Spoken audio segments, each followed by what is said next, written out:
Hello students. So last time we discussed about the properties required of MAC protocols, and also we looked at some of the issues in MAC protocols, especially in wireless MAC protocols. Okay. So the issues that we had discussed in wireless MAC protocol was hidden terminal and exposed terminal problem. So now today we are going to, from today onwards, we are going to study the different MAC protocols. Okay. So these MAC protocols can be broadly divided into three categories. First is fixed assignment schemes. Second is random assignment schemes. And third is demand based schemes. A third could be also known as reservation schemes. Okay. So fixed assignment schemes are usually called as circuit switch schemes. In the fixed assignment schemes, the resources required for a call are assigned for the entire duration of the call. On the other hand, in a random assignment scheme and reservation scheme, they are also known as packet switch schemes.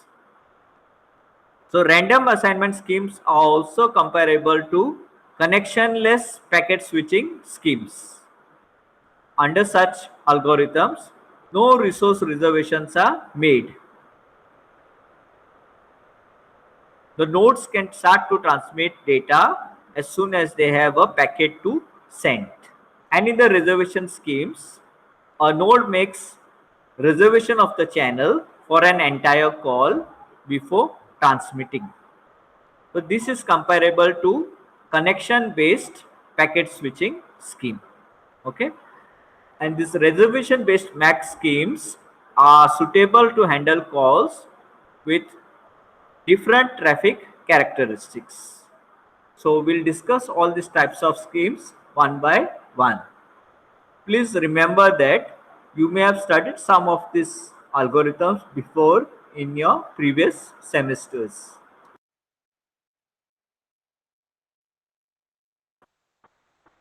So let's start with the fixed assignment schemes.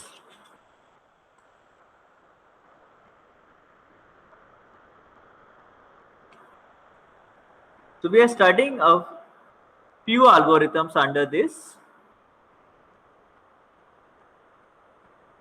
So fixed assignment scheme, like I told you, it is known also as circuit switch scheme. Okay.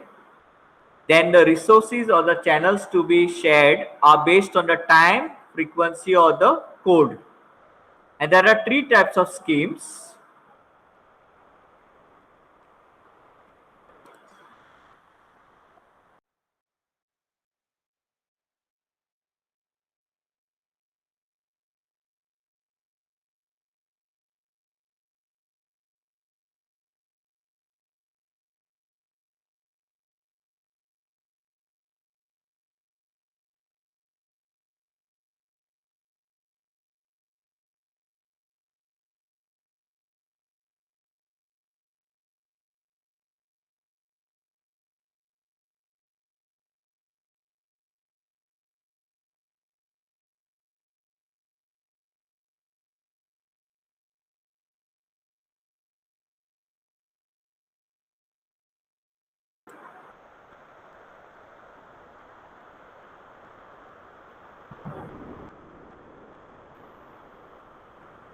So there are mainly three types of schemes available: frequency division multiple access, FDMA; time division multiple access, TDMA; code division multiple access, CDMA. Okay. So mainly we are going to study these three algorithms under fixed assignment schemes. So like you can see, the medium is the time, the frequency or the code. Okay.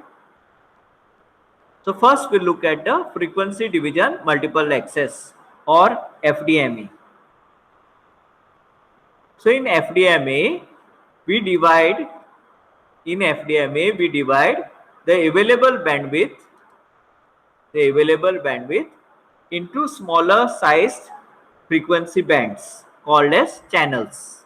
So this is the entire bandwidth available. Okay, this is the entire bandwidth which is available for communication, and we divide them into smaller frequencies known as channels. Like you can see here in the diagram, the smaller frequencies have been divided into 6 channels. Okay, so these are basically nothing but the entire frequency has been divided into 6 sub ranges. Okay, so if this frequency, for example, was starting from, just for example, let's say it was starting from 0 to 60.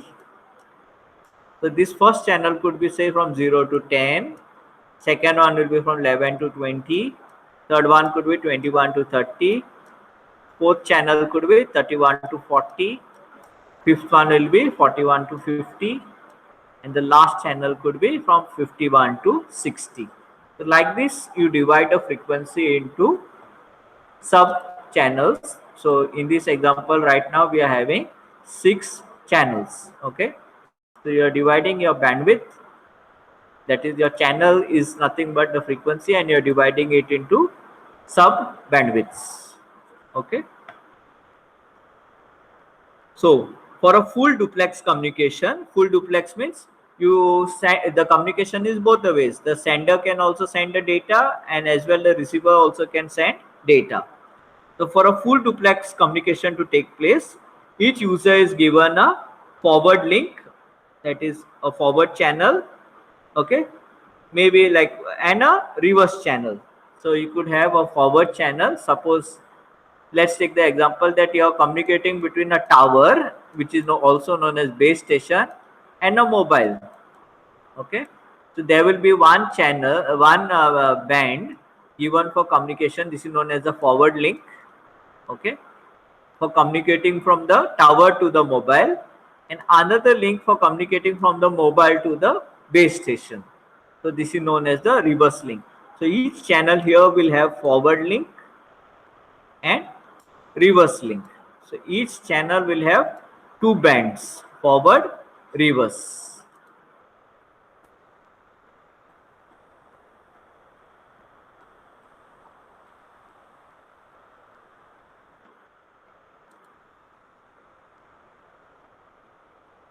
So that means each user is given 2 unique frequencies.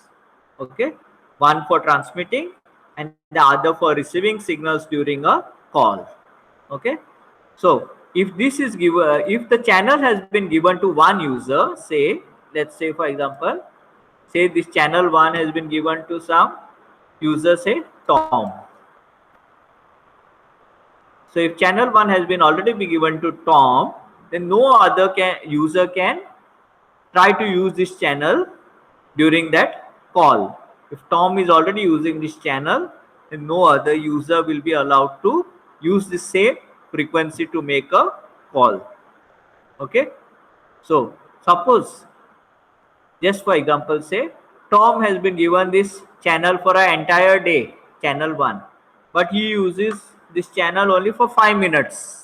So he has been given entire day consists 24 hours, but he uses it only for 5 minutes. That means he is wasting 23 hours 55 minutes. Okay, so under this method it could lead to a wastage of bandwidth. Okay, this FDMA could lead to a wastage of bandwidth, because since no other user is allowed to use that frequency band during the time it is allocated to some other user, it can lead to bandwidth wastage. So the channel utilization is low. Okay, so this is the way your FDMA works.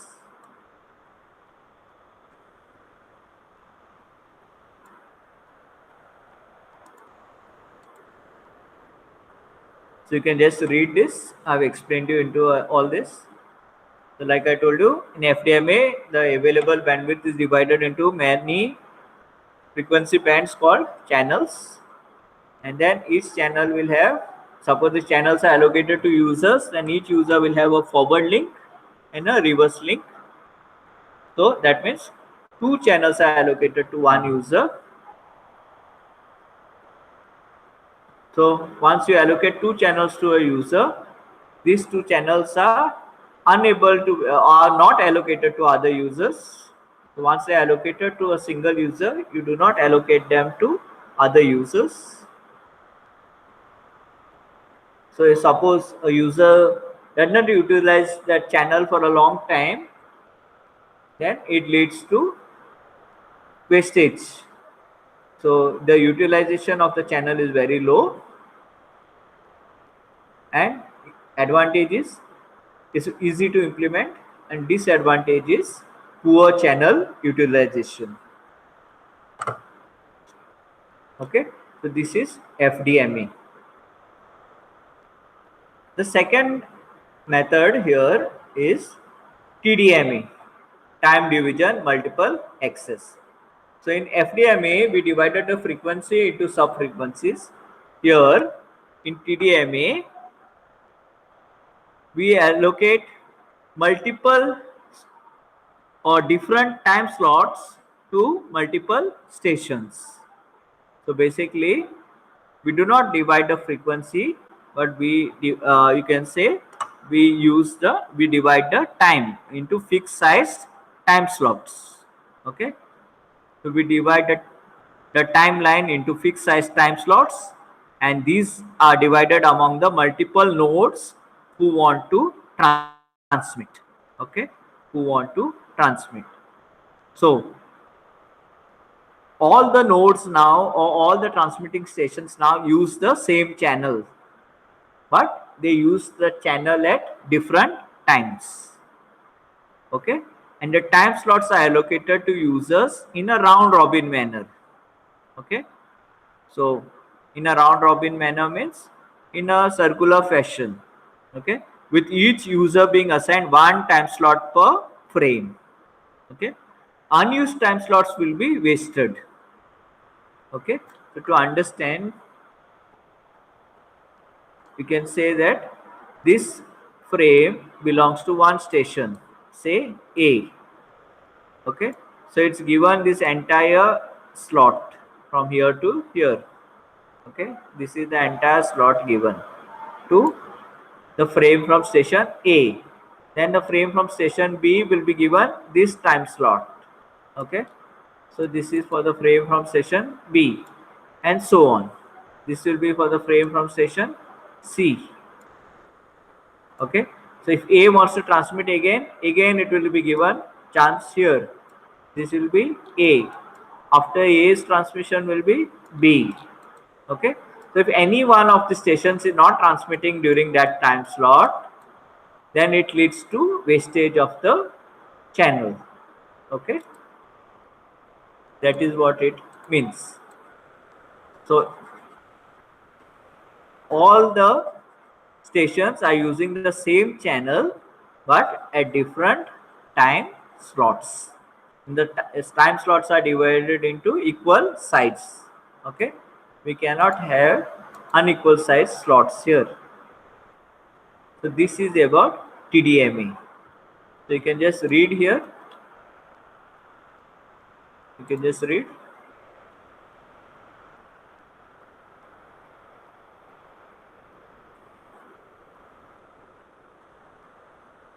So the next method under fixed assignment is code division multiple access, or in other words CDMA. Okay, so in CDMA, multiple users are allocated or allotted different codes that consist of sequences of 0 and 1 to access the same channel. Okay, to access the same channel. So you can just, so some codes are given consisting of zeros and ones. That is, some binary codes are given to each. So suppose this is station A, station B, station C, and this is the channel. Okay, there's only one channel, common channel. There's some code for this consisting of ones and zeros. So just for example, say this is the code for station A, this is the code for station B, this is the code for station C. Okay, So as you can see in this figure, there are three different stations A, B and C, say for example, and they are assigned different codes. Then we use multiplexing. Okay, all these codes are multiplexed here, and we send them over the same channel to the destination. So these are codes are multiplexed. You know the meaning of multiplexing, right? Multiplexing means all these signals are combined into one signal, into one. You're multiplexing, meaning you're combining this all these three codes into one signal, and you're transmitting and demultiplexing at the opposite end. So in the opposite end at the receiver, you are demultiplexing and converting that one signal that you have got into the three different codes of station A, station B and station C. Okay. So in CDMA, multiple users use the same frequency at the same time. See, you can see here, this frequency is common. It's a common channel. Okay. And they're sending data, multiplex data. So they're sending data at the same time. So multiple users, you can see multiple users means here in this example, there are three users. They are using the same frequency and same time. Multiple users can send data at the same frequency at same time. Okay. All the senders can send signals simultaneously through the same medium. And the bandwidth on this medium is much larger than the space that would be allocated to each packet in FDME. Okay, and the signals can be distinguished from each other. Now there are three different channels which are stations which are transmitting. So to distinguish these signals from the three stations, we use a special coding scheme. Okay, some kind of coding scheme is applied to distinguish the signals between of station A, B and C.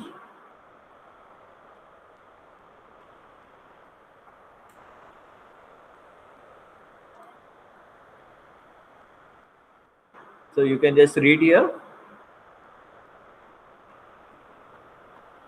I have explained you all of this. Okay, it is not TDMA, it is CDMA here. Please note code division multiple access. So this should be CDMA. So because we are sending multiple codes at the same time and multiple senders can send data at the same time, we utilize the channel in a better way compared to FDMA and TDMA. But the disadvantage is you need a special mechanism to encode and decode. Also, it is more expensive compared to FDMA and TDMA. Okay, so this completes the tree algorithms in the fixed assignment schemes of MAC protocols. So thank you for listening, students.